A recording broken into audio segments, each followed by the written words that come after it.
Bueno, buenas tardes. Estamos aquí de nuevo. Bienvenidos esta tarde al foro Diversidades, Fotoetnografía, Identidad y Coeducación. Soy Inmaculada Sánchez Barrios, profesora de Derecho Procesal y directora de la Unidad de Igualdad de la Universidad de Salamanca. Bueno, lo primero es deciros que es un placer llevar a cabo la presentación institucional de esta sesión. Y sobre todo y ante todo, pues quiero felicitar a todas las personas que han organizado este foro. Realmente me parece una iniciativa magnífica, con los foros de debate, con todos los seminarios. Como sabéis, está impulsado por el grupo de investigación Causal y, como ellos mismos indican, pues este grupo de investigación está concebido como un entorno, como un espacio para la formación, bueno, pues que aborda lo que es el debate sobre la identidad de género y la orientación afectivo-sexual. Y decía que quiero felicitar a todas las personas y también darle las gracias por la invitación, por poder estar hoy aquí con todos vosotros y vosotras, y en especial quiero dárselas a Francisco Javier Frutos Esteban y a Carmen López Sansegundo, directora y coordinadora respectivamente, que son con las personas pues, que más he tratado, también con Francisco Javier López. Bien, igualmente es un placer compartir esta sesión con Carles Guerra, que ha trabajado bastante con Susan y que bueno, pues también ha sido director, entre otras cosas, de la Fundación Antoni Tàpies, comisario independiente, y además es profesor, está contratado por la Universidad Pompeu Fabra. Carles Guerra va a moderar este foro, esta sesión, y luego también, además de compartir esta sesión con Carles Guerra, pues es un placer estar con Susan Meiselas, fotógrafa, y que la presentará, bueno, Carles. Bien, en esta ocasión os hablo sobre todo no como profesora de Derecho, sino como directora de la Unidad de Igualdad. Entonces os voy a hablar un poquito de lo que es la Unidad de Igualdad, exactamente. Todos seguro que conocéis una famosa ley del año 2007, que es la Ley de Igualdad, y a raíz de ella, en todas las universidades públicas, al menos, también pueden ser privadas, pero sobre todo en todas las universidades públicas, a partir de ella surge la obligación de que creen unidades de igualdad y de que elaboren también planes de igualdad. Bueno, pues la Universidad de Salamanca fue una de las primeras que creó la unidad de igualdad. Y además, nuestra unidad de igualdad pues, contempla una serie de especialidades, de características que les hacen diferente a las unidades de otras universidades. Por ejemplo, está concebida como un órgano de garantía. Hay dos órganos de garantía en la universidad, el defensor o defensora del universitario y la unidad de igualdad. Y esta unidad, a diferencia de lo que ocurre en otras universidades, como os digo, pues está contemplada dentro de los propios estatutos. La primera, y creo que hasta ahora la única, que se regula en los estatutos de la universidad. También está regulada en el claustro universitario, en el reglamento del claustro universitario, incluso tiene su propio reglamento por el que se rige. ¿Cuáles son las funciones de la unidad? Pues como podéis entender, llamándose unidad de igualdad, precisamente está velando por eso, por la igualdad de género, por la igualdad entre mujeres y hombres. Y lleva a cabo pues, muy diversas actividades, pues organizamos talleres, organizamos jornadas académicas, congresos nacionales e internacionales, llevamos a cabo también cursos de formación para todos, para estudiantes, para profesores y profesoras, para personal de administración y servicio, organizamos también exposiciones artísticas. Ahora mismo, mañana, por ejemplo, bueno, pues se va a reunir el jurado que va a, bueno, pues a otorgar los premios del segundo premio, de la segunda convocatoria del premio Laura Luelmo de Arte Contemporáneo. Es decir, llevamos a cabo muchas actividades precisamente para fomentar esa igualdad y también para actuar y prevenir en cuanto a violencia de género. Elaboramos el plan de igualdad, realizamos también diagnóstico de la situación en materia de género en toda la universidad.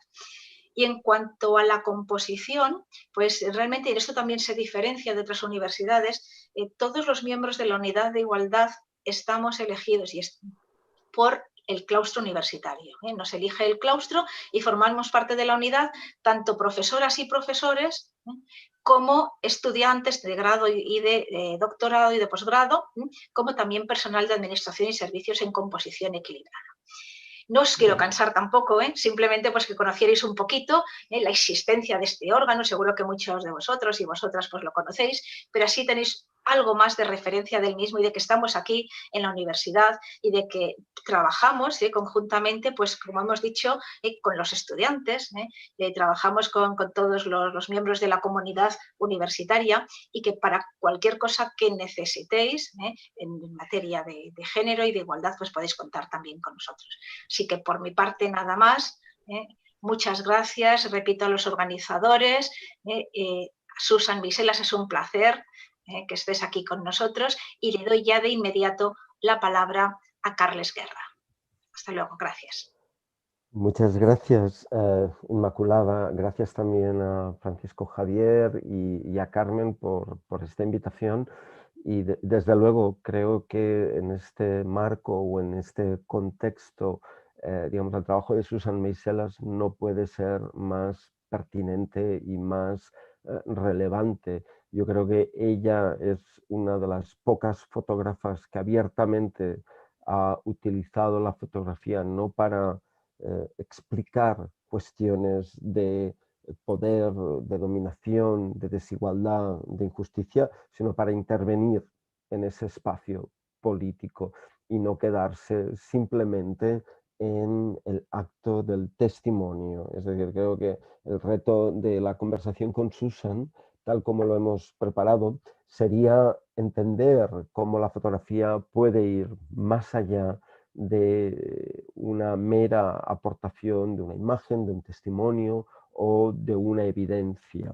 Y es por eso que la conversación que hemos preparado con Susan es una conversación que va a centrarse en dos proyectos muy concretos: Archives of Abuse, Archivos del Abuso, y Kurdistán. Dos proyectos que ahora explicaré por qué los hemos escogido, pero antes me gustaría también, digamos, compartir con vosotras y con vosotros el hecho de que Susan no ha sido solo una fotógrafa, es alguien que ha trabajado o ha utilizado la fotografía para introducirse en el ámbito de la educación a mediados de los años 70, y es alguien que ahora preside la Fundación Magnum, o sea, que es presidenta también de la Fundación Magnum, una fundación que agrupa sobre todo a un género fotográfico, el fotoperiodismo, al que ella está vinculada, pero de una manera muy especial. Siempre es un tema que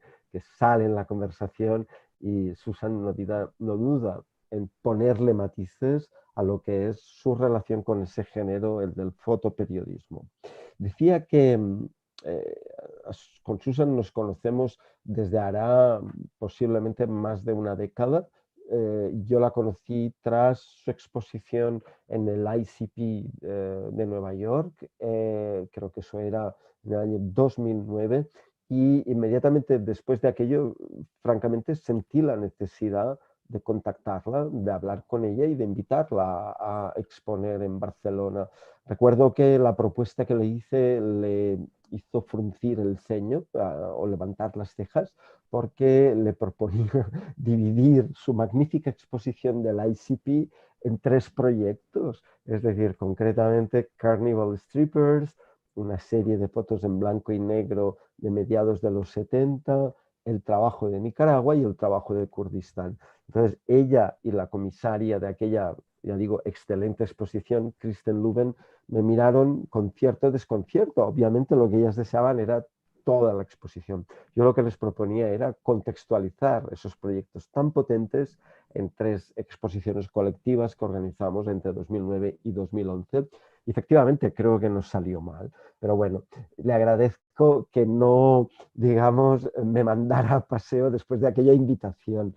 En todo caso, ya digo, con Susan llevamos más de una década en conversación y recientemente organizamos su exposición retrospectiva en Europa, tal vez una de las más grandes, que arrancó y se inició en la Fundación Antoni Tàpies, pasó al Jeu de Paume y terminó en el MoMA de San Francisco. Una exposición que mereció también el Deutsche Börse Photography Award, un premio que distingue a, digamos, las mejores exposiciones del año en fotografía. Sin embargo, cuando se hace una exposición de Susan Meiselas, alguien que no esté preparado podría tener la impresión que hay varias autoras o autores en ese recorrido, porque Susan no ha dudado en renunciar a tener un estilo marca, es decir, lejos de lo que ocurre con muchos de los profesionales del fotoperiodismo, ella no tiene un estilo, no tiene un estilo reconocible, sino que cada problema le ha planteado que debía, como quien dice, reinventar la fotografía, ¿eh?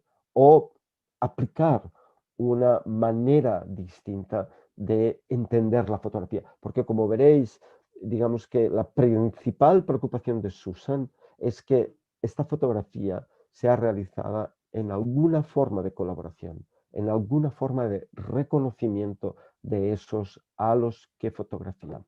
Entonces, cuando hemos escogido esos dos proyectos, Archives of Abuse y Kurdistán de 1991, es porque ahí coincidimos que hay como un punto de inflexión, una especie de turning point, ¿no? En su carrera. Hay muchos, pero ese parece ser ilustrativo para que hoy le dediquemos un tiempo a lo largo de nuestra conversación.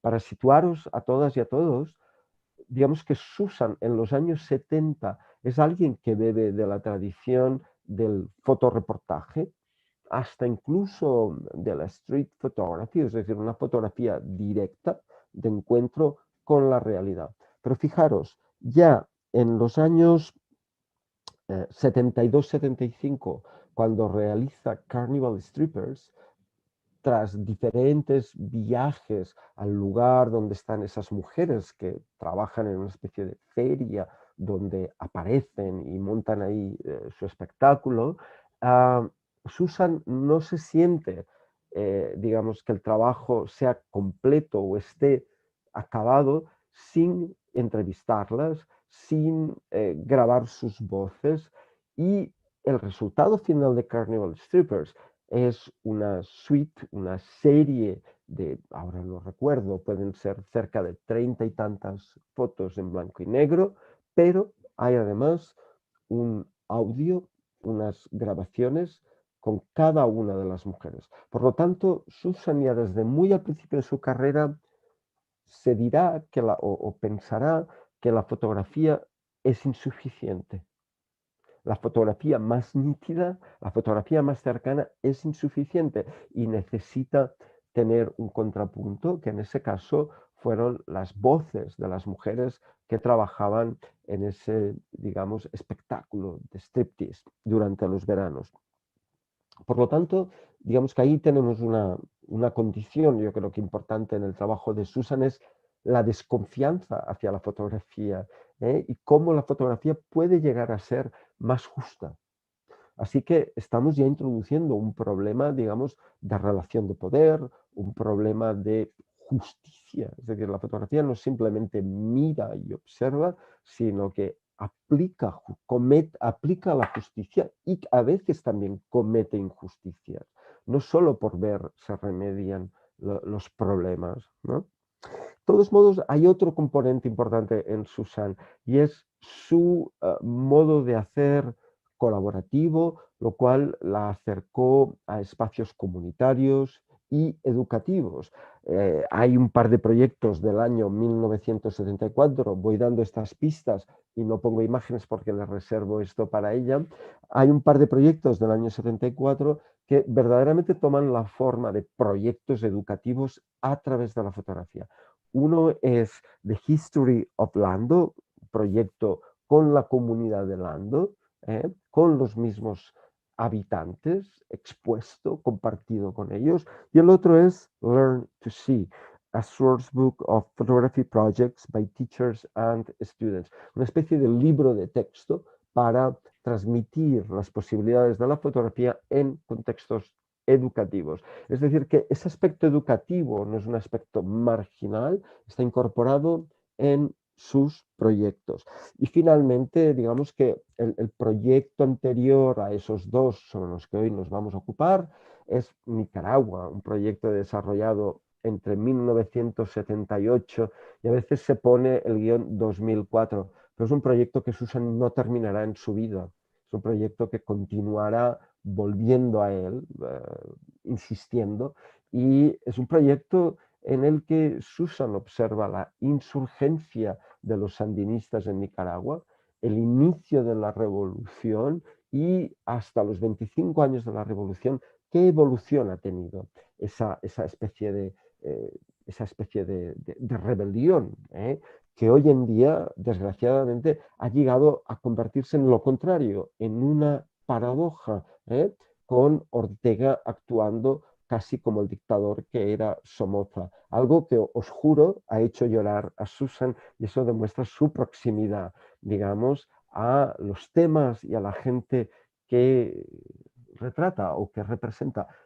No voy a detenerme en la estructura de Nicaragua, es de los proyectos fotográficos, y no quiero ser ampuloso, del siglo XX más complejos, más justos y más fascinantes. Yo he tenido la oportunidad de exponerlo un par de veces y cada vez que lo tengo entre manos pienso que ahí hay uno de los momentos esenciales de la historia de la fotografía, un momento en el que una fotoperiodista entra en crisis en el mismo escenario en el que está trabajando. Y esa crisis le generará, en cierta manera, esa especie de dudas, de preguntas. Yo siempre digo, Susan es una fotoperiodista, pero el hecho de ser mujer le permite dudar en momentos en los que, por decirlo de manera vulgar, un tío no dudaría. Es decir, se permite introducir esa incertidumbre que muchas veces echamos de menos en el género del fotoperiodismo. Pero entremos en materia y vayamos al grano. Es decir, los dos proyectos que queremos compartir con vosotras y vosotros hoy, insisto, son Archives of Abuse, un proyecto que realiza en la ciudad de San Francisco y en estrecha colaboración con el Departamento de Policía de la ciudad, precisamente para dar una representación, una visibilidad, y digo un intento, porque no sé si lo que resulta es una visibilidad tal como la entendemos, de lo que hoy en día ya no conocemos como violencia doméstica, sino violencia machista. Y por otro lado, un proyecto que se inicia también en 1991, pero que tiene una escala totalmente distinta y está en un lugar alejado, digamos, de Estados Unidos, y es Kurdistán. Tras la hecatombe que representa la campaña Anfal, que lidera Saddam Hussein para exterminar los kurdos, Susan ahí se vuelve a poner su gorra de fotoperiodista y consigue entrar en el Kurdistán iraquí. Cuando llega allí, no voy a decir, no voy a anticipar lo que ahora ella nos podrá explicar por sí misma, pero Susan va a experimentar otra vez unas dudas claves. Es decir, cuando ha habido un exterminio, una masacre de tal escala, ¿puede la fotografía ser un testimonio suficiente? Susan ahí va a vivir lo que yo denomino una crisis respecto a las formas de evidencia clásica de la fotografía. Un momento en el que ver y fotografiar el cadáver ya no es suficiente para explicar lo que ha ocurrido. En breve, ahí no solo murieron, no recuerdo la cifra de kurdos, Susan será más precisa, pero la cantidad equivale a la masacre de la propia sociedad civil kurda. Y masacrar, asesinar una sociedad civil como la kurda, constituida independientemente de que se considere nación, pueblo, comunidad, eso necesitaba otra forma de evidencia fotográfica. Y creo que estos son los temas que hoy queremos compartir en foco con vosotras y con vosotros hasta las 6 de la tarde, y poco antes vamos a intentar dejar un espacio para preguntas que imagino que habrá muchas. Si no las hay, pues no pasa nada. Pero Susan, tal como habíamos convenido, Susan va a hablar español y os aseguro que lo hace con una fluidez encantadora, pero es normal que en algunos momentos quiera pasar al inglés porque el pensamiento va más deprisa que las palabras. Entonces, en ese caso, me vais a disculpar y yo la traduciré lo mejor que pueda de manera consecutiva. Sí. Susan, thank you very much for your time. Vamos a empezar. Y Gracias. tal como acordamos, yo creo que lo mejor sería que entres directamente a explicar cuáles fueron tus decisiones, tus pensamientos, tus tomas, digamos, tus decisiones cruciales con Archives of Abuse y con Kurdistán, ambos proyectos del año 91. Exacto. Gracias, Carlos, y todos por estar aquí. Y disculpe si mi español es un poco crudo, porque aprendí en la calle de Nicaragua, nunca estudié, entonces voy a hacer muchas fallas posiblemente, pero vamos a empezar y probar. Espero que me entiendas más o menos, y Carlos va a ayudar si necesario. Entonces, Archives of Abuse, con esta serie de imágenes que quiero compartir, voy a enfocar en algunos puntos de la distinta fase de mi práctica, desde la investigación abierta del trabajo documental hasta una práctica, como Carlos ha hablado, más colaborativa. Justo antes de ir a Kurdistán, 30 años atrás, estaba trabajando en San Francisco, enfocando en lo que pronto se conoció como violencia doméstica, abuso violento dentro del hogar, enfocando en lo que se esconde tras puertas cerradas. Yo creo que para explicar bien, comencé fotografiando escenas de crimen con un equipo de policía que investigaba casos denunciados. Mientras esperaba ya llamadas de las víctimas, me sentí en los escritorios de la policía y comencé a leer las pilas de carpetas que contenían testimonios y evidencia visual.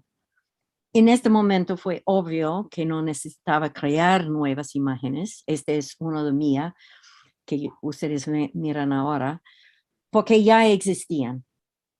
Entonces ahí cambié un poco la estrategia, y cada caso estuve leyendo era como una pequeña novela. Documentos que incluían texto, la narración y las imágenes de los sitios correspondientes. Este documento dice, por ejemplo, estarás muerta antes de que esto sea importante. Yo te amaba y cuánto. Deberías haber salido conmigo porque ahora quiero morir. Te llevaré conmigo. No te dejaré estar con otro hombre. Así es escrito, no sé si ustedes pueden ver en el inglés, un policía escuchando una nota y entonces es su reportaje del caso. Entonces trabajé con la fiscal del distrito para hacer collage de los informes y fotografía de la escena del crimen.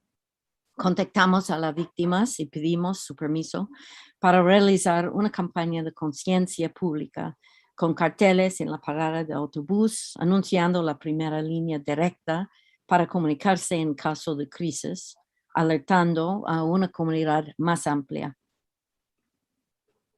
Tenemos que preguntarnos continuamente, y eso yo creo que es el punto, Carlos, a tocar, es qué evidencia debería hacerse visible. Esta es la calle de San Francisco, downtown. ¿Para quién es este trabajo y cómo sirve a la comunidad? ¿Y solo para generar conciencia o también para crear un compromiso de acción? The crisis line, in this case, was the first time there was a telephone crisis line. Entonces, mientras trabajaba en San Francisco, empecé y comencé a interesarme en la crisis de Kurdistán. Posiblemente eso es extraño para ustedes, pero realmente eso pasó porque estuve leyendo una noticia de lo que estaba pasando en el norte de Irak. Entonces, la siguiente serie que quiero compartir, porque es este curious kind of crossing, or the road untraveled, the road traveled, it's the cross point.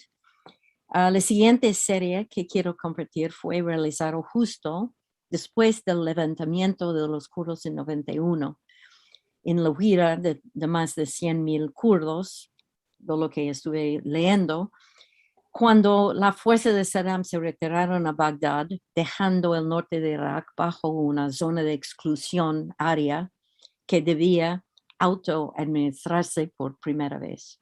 So, este es el contexto, entonces estoy llegando a abril 91. Encuentro Caladiza, una ciudad de 70,000 habitantes a lo largo de la frontera con Irán, que fue destruida sistemáticamente junto con 4,000 pueblos kurdos.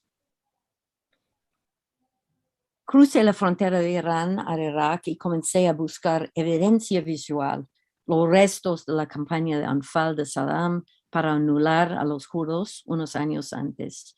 Aquí la ropa, por ejemplo, sobre las tumbas de los cementerios que envolvían los huesos de aquellos enterrados sin ser identificados.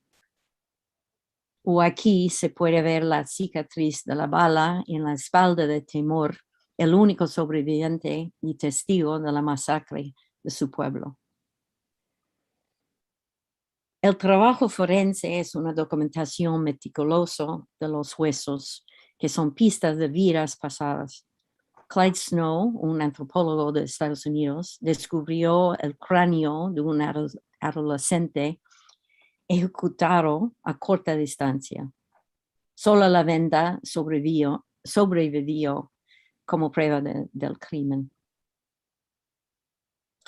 La historia para los medios era sobre el vuelo kurdo a Turquía, no sobre lo que había pasado en el norte de Irak. Las fotos solo se publicaron años después. ¿Cómo se puede fotografiar lo que pasó en el pasado si el presente no revela completamente la vida cultural de un pueblo? Entonces ahí empecé y la idea fue de buscar y recopilar la historia visual de los kurdos. Comenzó cuando vi a la gente aparecer alrededor de las tumbas. Entonces fue un concepto que llegó allí, no fue algo que imaginé aquí en mi casa de New York. Y estaba sosteniendo el pasado esta mujer. La imagen de un hijo despreciado hizo presente su ausencia. Excavar se convirtió en la metáfora de todo el proyecto. Decidí seguir el rastro de los que habían hecho imágenes y se les llevaron lejos. So, Kailash, this idea, I saw myself in a timeline of image makers. I don't know quite how to say that. ¿Tú entiendes? A timeline of image makers, all those who had come before me, los misioneros, colonizadores, antropólogos, viajeros, fotógrafos, todos tenían distintos objetivos o misiones, se puede decir. Y cada uno dejó su marca. Todas sus fotografías juntas revelan una historia de representación. En este momento entendí que sacar fotos de sus fotos era más importante que tomar mis propias fotos. En el norte de Irak, el proceso de recolección hizo visible todas las contribuciones. Positive, negative, Polaroid era el formato perfecto. Todo podía ver lo que uno u otro estaba contribuyendo por la colección. En los patios de sus casas, yendo de casa a casa, construir un archivo colectivo, proteger la memoria histórica de ser borrada. También fue un acto de repatriación. Entonces comencé con álbumes de familia, así como archivos nacionales de potencias coloniales como el Reino Unido y Estados Unidos, Luego encontré dentro de inteligencia militar iraquía una imagen de la tropa de Saddam celebrando la victoria por la muerte de su víctima kurda. Un trofeo fue encontrado, descartado, junto con 18 toneladas de documentos militares. Un ejemplo, ¿no?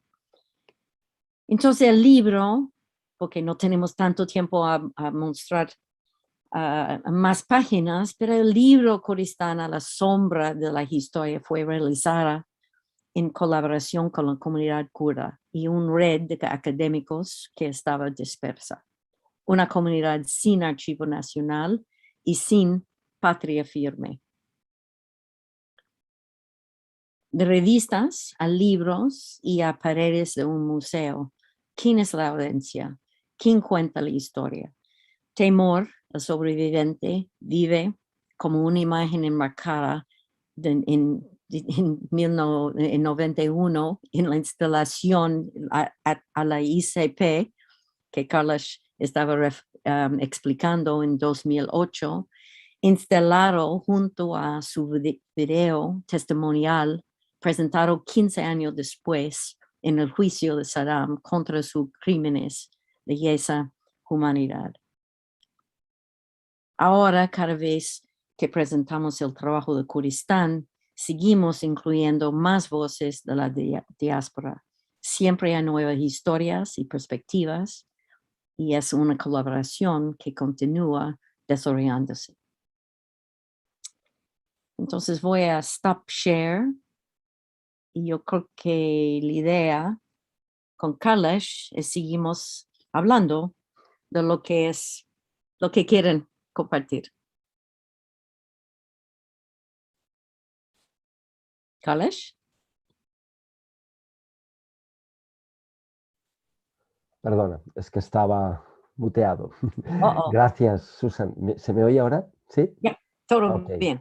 Perfecto. No, decía gracias por exponer estos dos proyectos de manera tan concisa, tan precisa. Yo creo que aquí hay una cuestión de buenas a primeras, y es el hecho de que estos proyectos no terminan nunca. Sí. No es como una fotografía que atrapa al instante y esa foto parece ya encerrada para la eternidad. Es decir, son proyectos que te obligan a volver. Por eso uno puede llegar a imaginar que Kurdistán no terminará nunca, que Nicaragua no terminará nunca, que Archives of Abuse, desgraciadamente, no terminará nunca. Y de hecho, eso te puede dar pie a hablar cómo ahora estás con un proyecto que se titula A Room of Their Own, en el que desde el 2015 has vuelto a trabajar con un hogar de acogida de mujeres que han sufrido violencia machista. Bueno, hay dos aspectos de eso, ¿no? Para explicar. Yo creo que por un lado, las situaciones siguen.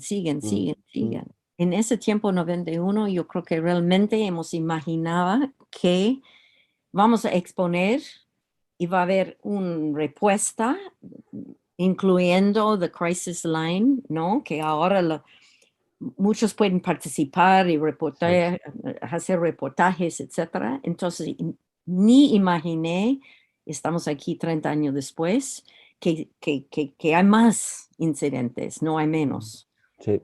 Hay más recursos, hay más entrenamiento de la policía, hay más necesidad de hogares escondidos, protegiendo. Entonces, cuando me fui a Inglaterra, encontré en el norte un pequeño red de refugios.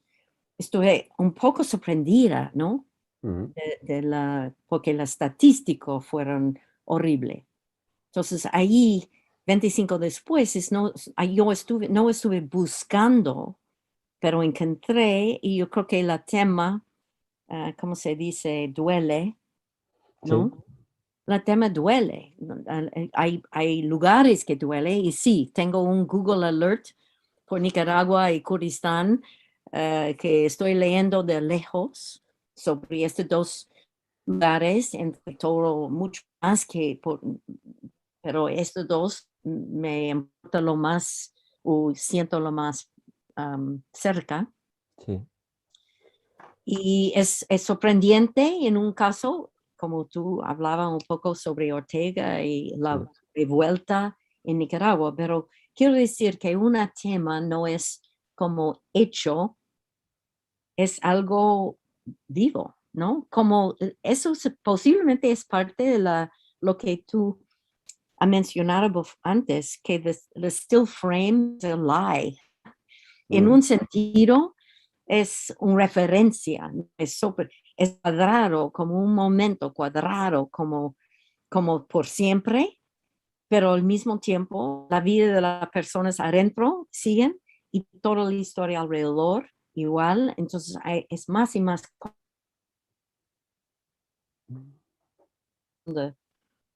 como la historia sigue. No sé si eso es Sí, entendido. no, es muy claro tal como lo has explicado. Yo quería preguntarte una cosa muy concreta sobre Archives of Abuse.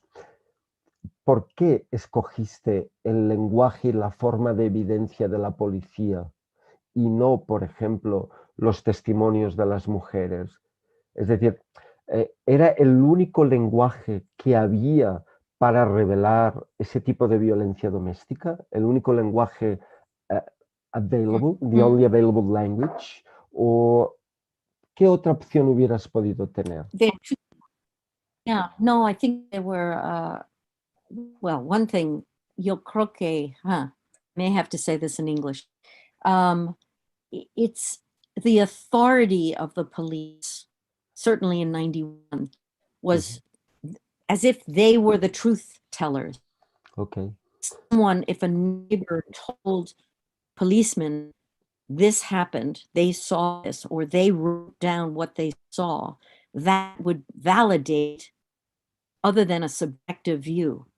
So a subjective interpretation would not be as effective in the public arena. Do you want to translate that to make Dice sure people Susan que en understand? 1991 la mirada de la policía, el lenguaje de la policía, su forma de testimoniar esta violencia era la más efectiva, la más legítima, la autorizada para representarlo. And so of course, the other thing is the cases were all anonymous. So when you see the blackening of the names, I didn't know the victims, and I only met the victims whose work I wanted to present in the public arena. Dice que evidentemente muchos de los dosieres policiales tienen los nombres en negro, es decir, que están borrados, y esos son los que ella quería presentar públicamente en el espacio público. Yeah, so they were asked to give permission to make their case public, even though they wouldn't be identified in the process of doing that, right? O sea, está diciendo algo muy importante siempre en su trabajo, y es que tenían que pedir permiso a esas víctimas para que su trabajo, para que sus imágenes pudieran presentarse en el espacio público. Ese es un aspecto muy recurrente en todo lo que tú haces, Susan, y llega a veces hasta, digamos, la palabra es muy técnica, al paroxismo, es decir, hasta cosas increíbles como cuando regresa a Nicaragua con su libro, con el libro publicado de las fotos, un libro que publica en el 80, 81, y va a buscar cada persona que había fotografiado entre el 78 y el 79 hasta que llega a sus casas, y con su delicioso acento yanqui va preguntando ¿y dónde vive esta persona? ¿Y dónde vive? ¿No? Hasta mostrarles su foto en el libro. Es como una especie de un intento de llevar a cabo una justicia reparativa. Es decir, tu imagen ha sido publicada, yo capté tu imagen en un momento violento en el que no podía venir a pedirte permiso, pero vengo ahora, aunque sea X años más tarde, 25 años más tarde, y te enseño tu imagen. Yo recuerdo siempre un momento de ese documental en el que Susan está buscando la mujer con un vestido, creo que rojo, que lleva en un carromato el cuerpo de un hombre muerto, del que solo se ven los pies con los zapatos, ¿no? Y Susan va con ese método tan particular y tan sencillo, que es preguntando a la gente, hasta que consigue llegar a la casa donde está esa mujer, y en ese momento la encuentra con una vecina. Entonces Susan le enseña la foto y le dice, oye, ¿tú sabes que cuando te hice esta foto, los helicópteros te estaban tiroteando? La mujer, es un episodio que siempre me emociona recordar, le dice a Susan, dice, bueno, ya sé, a lo mejor estaban los helicópteros, pero yo no me daba cuenta, dice, porque este cuerpo era mi marido y yo lo único que sabía es que tenía que enterrarlo. Y le puso unos zapatos nuevos que tenía. Entonces esa mujer aparece fotografiada con el carromato, no se ven los helicópteros y lleva el cuerpo para que reciba sepultura. Entonces la vecina que está al lado de esta mujer le dice, mira la foto, y mira a su vecina y observa que lleva los mismos zarcillos, los mismos pendientes, ¿eh? Y esa vecina le dice, oye, llevas los mismos pendientes que en la foto. Esa mujer fotografiada por Susan, solo hace sí.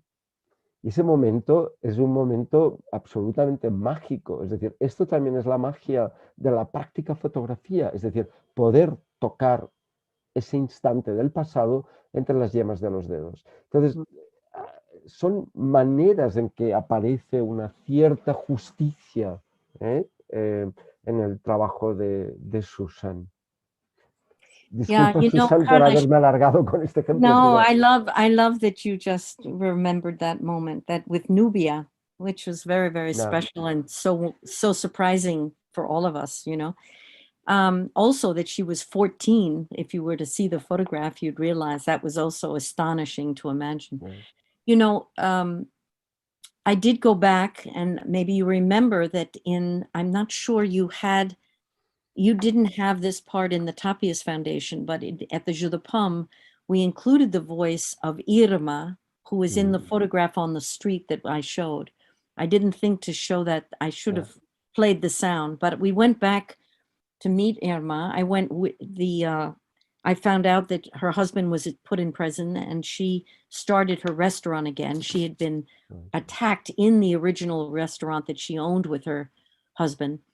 And, you know, that led actually the district attorney and myself to thinking about going back and finding a number of the survivors.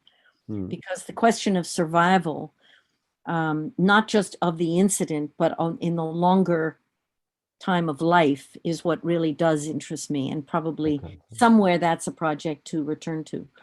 So it's that resilience that interests me.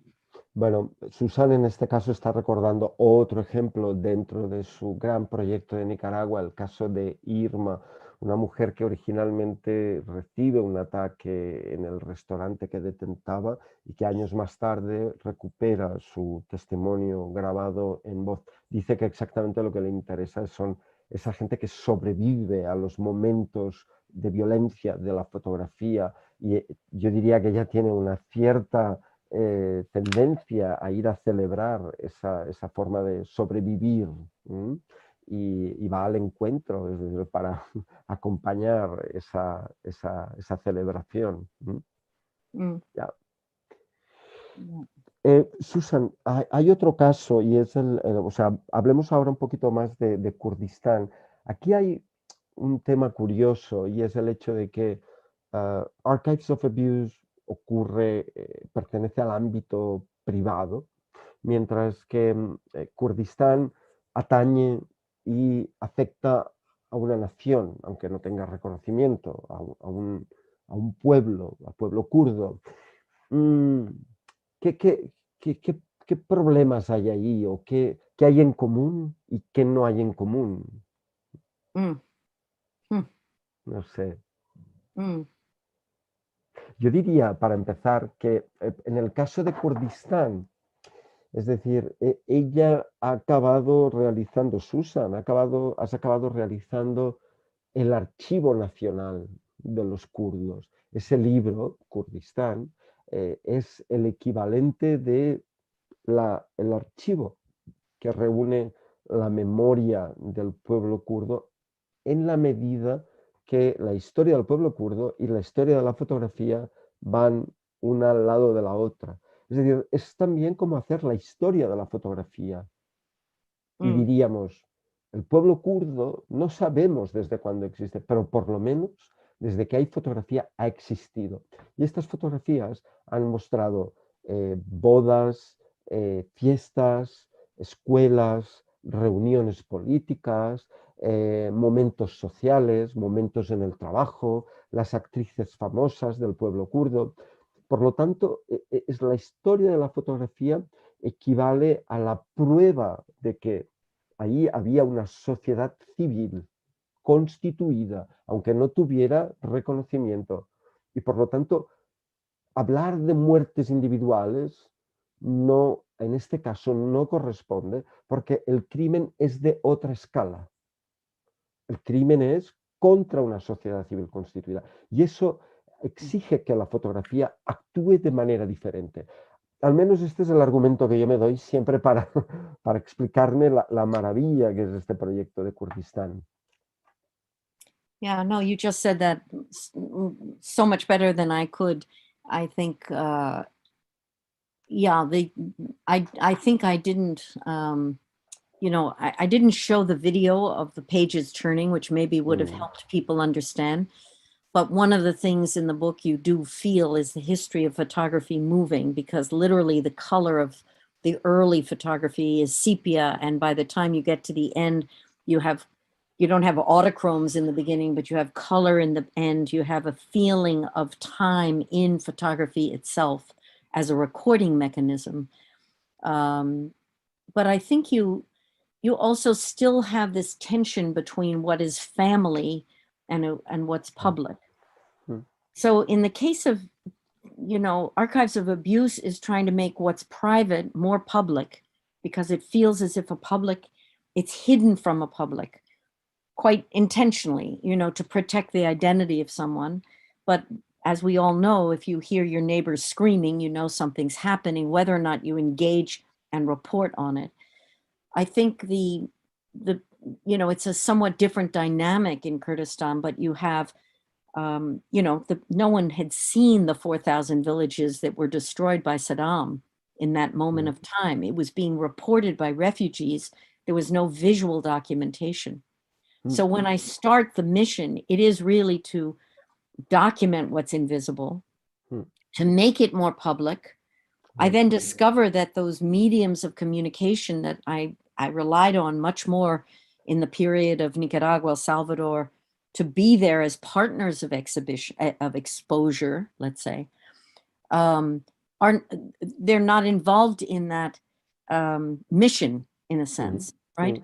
And so the mission does become the recreation of a family album, also because it's a people that are so divided by the borders that separate them.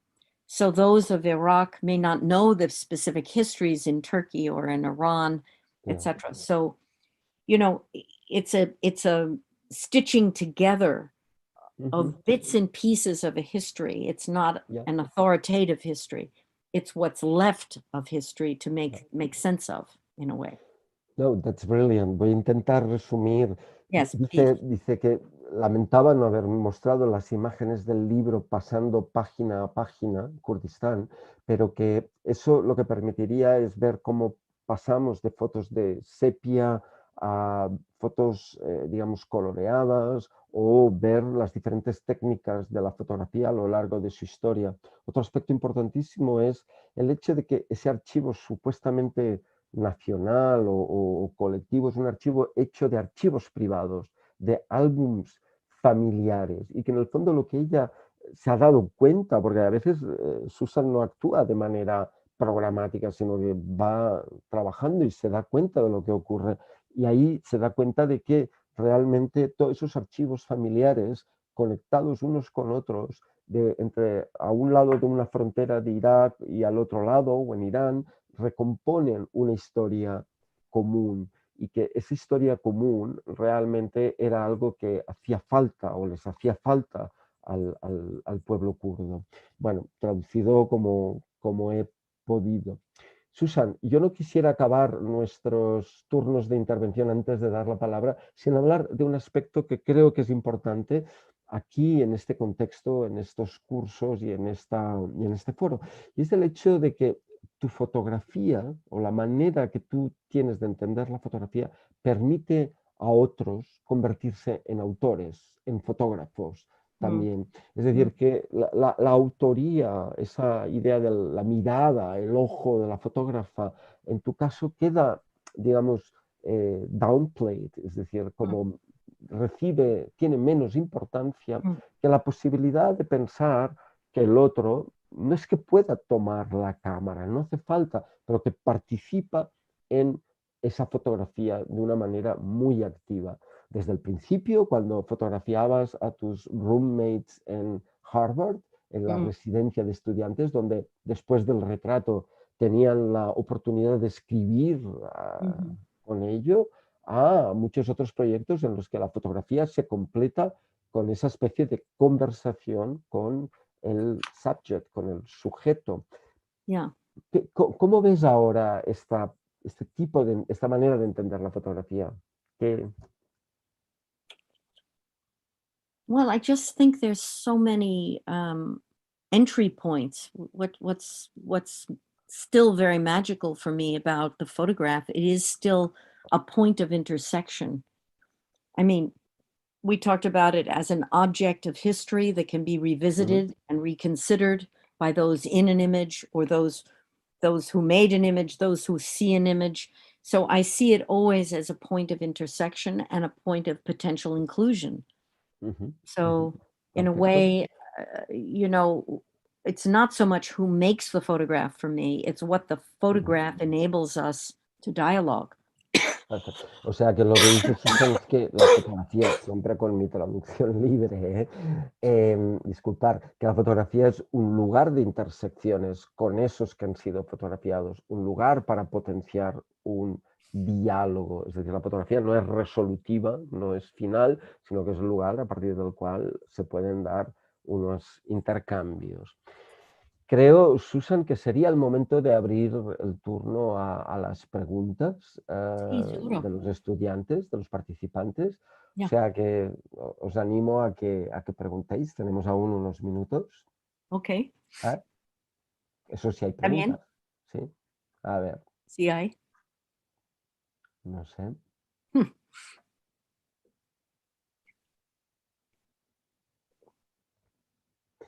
Bueno, a ver. Tímidos. Tímidos, sí, tímidos y tímidas. Bueno, si no hay preguntas o cuestiones, Susan, ¿qué es lo que te ha faltado decir de todo esto? ¿Qué te gustaría añadir que no te haya yo preguntado o que no hayas dicho aún? Well, I don't know how many of those who are listening see themselves as photographers, as curators, as historians, as Mm, but I want to make I do think there's there's an important process that still, when we're talking about the photograph, for me, still the beginning of a process begins with the making of the encounter through making the photograph. So I'm not sitting here imagining what I can do. I'm going someplace and encountering. And I think that's very important. The concepts for the work come from the field. They're not imposed theoretically on a situation. And it's been very organic. And I think that, I am, you're right, a multitude, and it's not interesting to me to have the same style. I have the same questions, perhaps.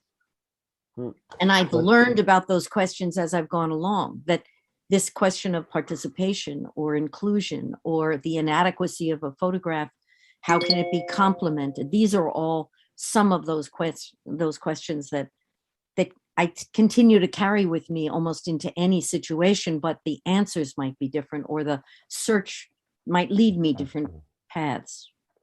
Creo que es una manera excelente de concluir y aquí Susan nos está diciendo que para ella sigue siendo clave el momento del encuentro a través de la cámara, pero eso no significa que la fotografía haya completado todo su trabajo, sino que a partir de ahí es cuando ella puede entrever lo que puede ser el proyecto. Nunca es un proyecto imaginado de antemano, sino un proyecto que se va a desarrollar a partir de lo que ese encuentro dicta, de lo que ese encuentro exige para continuar una conversación.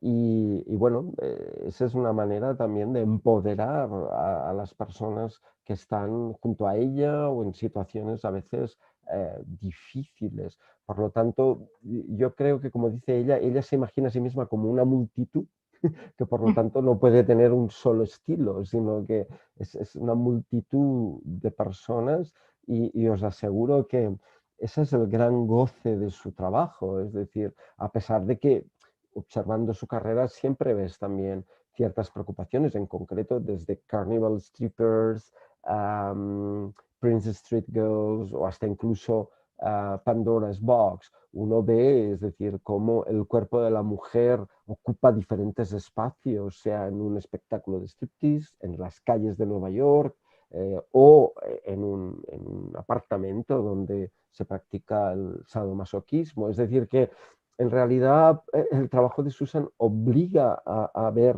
esas diferencias, a tener en cuenta esas diferentes situaciones que a ella también ha pasado. Ok, voy a ver si hay en el chat alguna pregunta, pero... oh, perdón. Ya no. Digo, disculpas. Que digo, voy a ver si en el chat hay algunas preguntas, pero... Ya no. No, creo que no hay ninguna. Entonces, Susan, yo Bueno, lo dejaría aquí. Bueno, Susan Carles, me tengo que despedir. Ok, no. Nada, en todo I caso, think we Susan, can just say that we hope that we've left whoever is listening with many questions for themselves to answer. hopefully. This is weird to speak to a multitude of people and not get any feedback. Anyway, Yeah. thank you for Thank you, your Carlos. time. Thank you for Always. your sweetness in being always so truthful to what you think or what you thought when you were doing your project. Y también gracias a todas y a todos, digamos, por habernos seguido durante esta hora. Y por supuesto, el mundo nos ofrece otras ocasiones para encontrarnos y charlar y entendemos perfectamente que este no es el lugar ideal para entablar una conversación. Así que nada, buenas tardes a todas y a todos y también besos, Susan. Hasta muy pronto. Exacto. Gracias. Gracias. Gracias a todos por la invitación. Adiós. Gracias a ti. Adiós.